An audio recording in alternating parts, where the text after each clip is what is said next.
ஏய் எங்க அந்த இருக்குங்க, எடுத்துக்கங்க. இங்க இருக்கோ? கரிஞ்சு போயிடும்டா. சரி சரி சரி. சுரேஷ் வீட்ல இருந்து பத்திரிக்கை வச்சாங்களா? ஆமாங்க, வச்சாக. ஏங்க அவங்க அத்தை பொண்ணத்தை கட்டணும்னு அவங்க வீட்டுல அரசல் புரசலா பேசிக்கிட்டாங்க. இப்ப பார்த்தா வெளியூர்ல போய் பேசி முடிச்சிட்டாங்களே. யாராருக்கு எங்க அமையுமோ அங்கதானே அமையும்.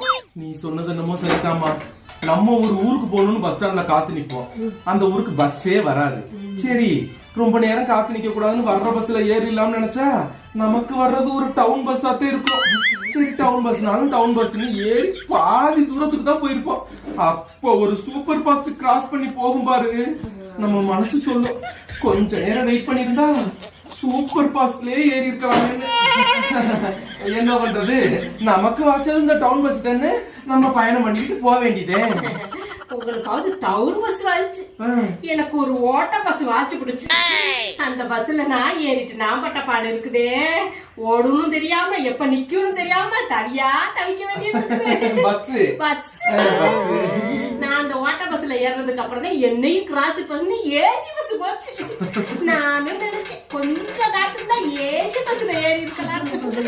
யாராருக்கு என்ன அமையணுமோ அதுதானே அமையும். சரிங்க.